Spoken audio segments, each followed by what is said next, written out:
जो पितृपक्ष में ब्राह्मण को भोजन कराते समय नहीं बनाई जाती।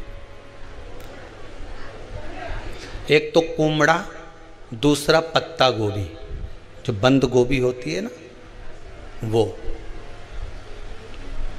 बंद गोभी जो होती है ना पत्ता पत्ता वाली, उसकी भी सब्जी पितरों के ब्राह्मण अगर भोजन करता है तो उसमें नहीं बनाई जाती। एक कुमड़ा, ये जो पेठा बनता है ना कुमड़ा का, ये भी श्राद्ध पक्ष में नहीं खिलाया जाता। महाराज बुरा कोला पेड़ा बोलते हैं, क्या बोलते हैं उसको श्राद्ध पक्ष में उसको भोजन में नहीं दिया जाता। ब्राह्मण के भोजन, महाराज ब्राह्मण के भोजन में श्राद्ध पक्ष में सबसे ज्यादा जरूरी है दूध की खीर, दूसरा तुरई या गिलकी का भोजन, या तो सब्जी बनाओ या भजिया बनाओ, कुछ भी बनाओ। तीसरा मांस की दाल का भोजन, उड़द की दाल का भोजन। उड़द की दाल का या तो दही बड़ा बना लो, इमरती बना लो, या फिर बड़ा बना लो, या पकोड़ा बना लो, पर उसका भोजन होना जरूरी है। 3 भाग दूध का भोजन आहूतों के हिस्से में चले जाता है, गिलकी और तुरई का भोजन पितरों के हिस्से में चले जाता है, मांस की दाल का भोजन, उड़द की दाल का भोजन प्रेतों के हिस्से में चले जाता है। इसलिए ये 3 भाग का भोजन ब्राह्मण जब श्राद्ध पक्ष का भोजन करे तो उसमें बनाना जरूरी है।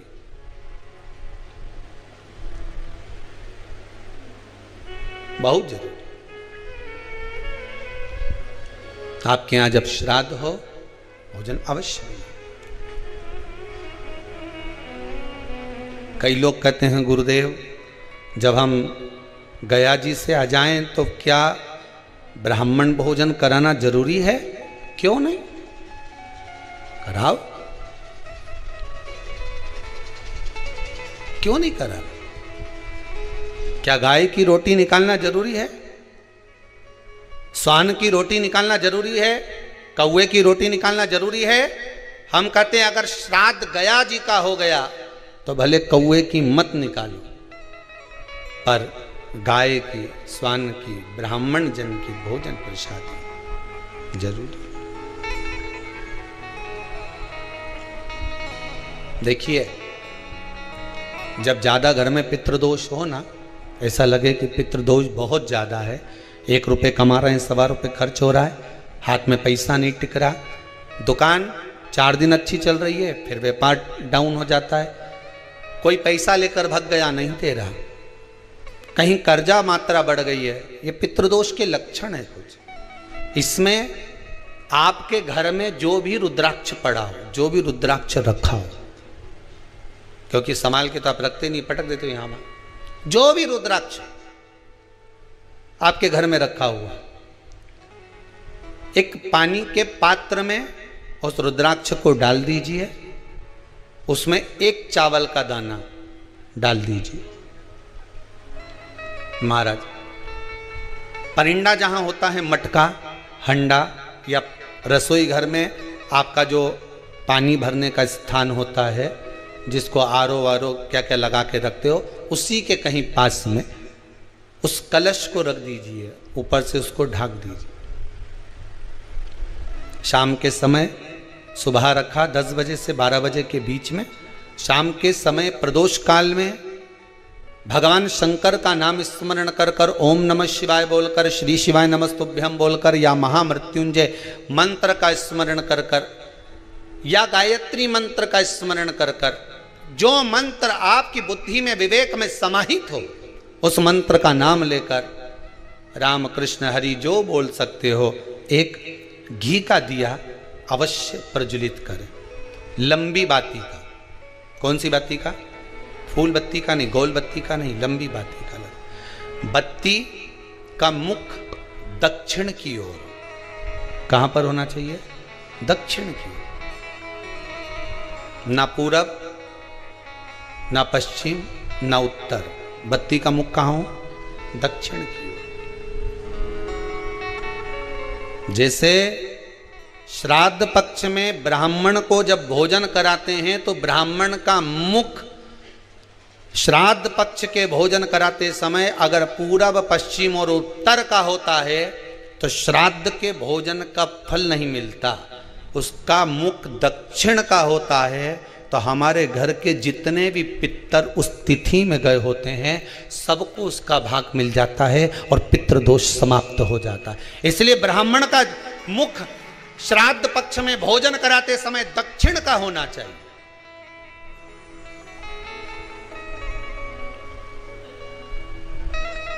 ब्राह्मण का मुख दक्षिण का हो।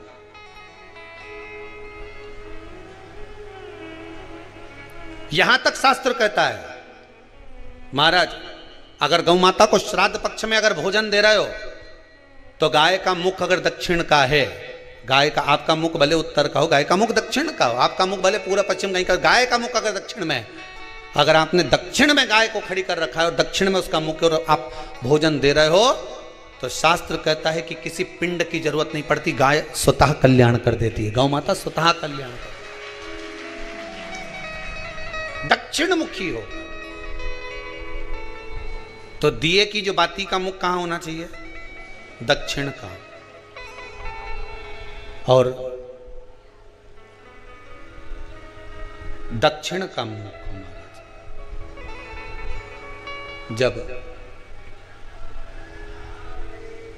जब दक्षिण का मुख हो, दक्षिण की ओर बाती हो महाराज, तब दक्षिण की बाती जलाने के बाद में भगवान से वहीं पर प्रार्थना करें। जो कलश रखा है उसके ऊपर जो प्लेट रखी है, ढाका गया है, वहाँ अपना सीधा हाथ रखें और अपने पूर्वजों का, अपने पितरों का स्मरण करें कि मेरे धन को लेकर कोई चले गया, मेरा व्यापार ऐसा चल रहा है, मेरा घर में बच्चों का विवाह नहीं हो रहा, या घर में इतनी अशांति है या तकलीफ है या कष्ट है, ये सब का स्मरण कर कर उस कलश को रात्रि भर रखे रहने दें। सुबह स्नान आदि करने के बाद फिर एक घी का दिया दक्षिण की ओर लगाकर सुबह 10 बजे से 12 बजे के बीच में उस जल को शिव जी को समर्पित कर कर आ जाएं और वो रुद्राक्ष लेकर वापिस सजाएं। महाराज वापिस सजाइए, उस रुद्राक्ष को अपने घर में रख दीजिए। वर्ष भर वो रुद्राक्ष आपको कभी बीमारी से नहीं घिरने देगा, कभी किसी जगह खड्डे में नहीं जाने देगा, वो उन्नति की ओर ही बढ़ाएगा। भले कोई भी रुद्राक्ष हो, 1 मुखी से लेकर 14 मुखी, 20 मुखी, 18 मुखी, जो रुद्राक्ष आपके पास में, आप तो उसका स्मरण करिए, आप उसका स्मरण करें।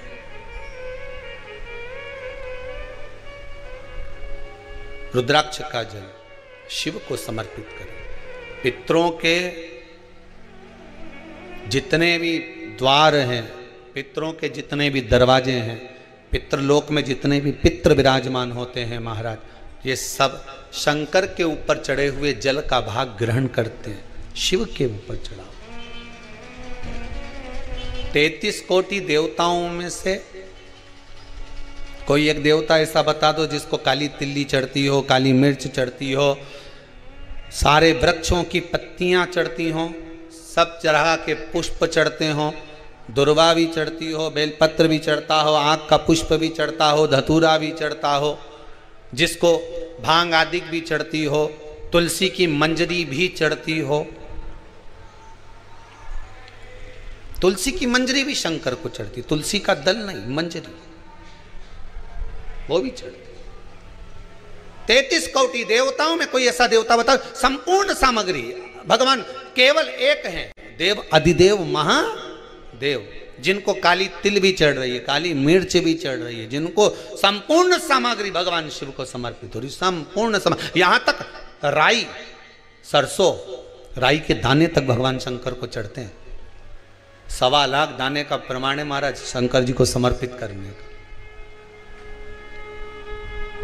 सरसों चढ़ती, राई चढ़ती महाराज, पुष्प, बेलपत्र, दुर्वा, जगह जगह के पुष्प शिव को समर्पित होते हैं। दे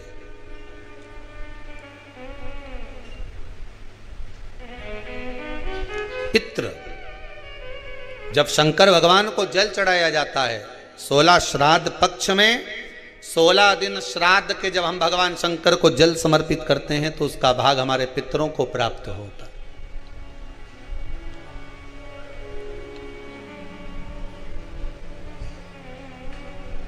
केवल 16 श्राद्ध के दिन ही ऐसे होते हैं जिसमें शंकर भगवान को जल में दूध मिलाकर चढ़ाने की जगह दूध भले 1 चम्मच चढ़ा रहे हो पर अलग से चढ़ाओ, कच्चा दूध अलग से चढ़ाओ, उसके बाद भले तुम जल चढ़ा दो, पर लोटे में जल में दूध मिलाकर 16 दिन श्राद्ध पक्ष में नहीं ले जाना। भले 1 चम्मच दूध लेकर जाओ, 1 कटोरी दूध लेकर जाओ, पर कच्चा दूध अलग से लेकर जाओ, शंकर भगवान को अलग से चढ़ाओ। क्योंकि 16 दिन श्राद्ध पक्ष के जब भगवान शंकर को दूध और जल चढ़ाया जाता है, वो हमारे पितरों के खाते में चला जाता है, हमारे पितरों को उसका भाग मिलता है। इसलिए शंकर भगवान को कच्चा दूध भी चढ़ाओ तो पानी में मिलाकर नहीं, एक अलग से 1 चम्मच ले जाओ, भले फिर शिव जी को चढ़ा दो, भले एक छोटा सा कटोरी में ले गए चढ़ा दिया, जल ले गए चढ़ा दिया, वो हमारे पूर्वजों को प्राप्त होता है, वो हमारे पूर्वजों को प्राप्त होता है।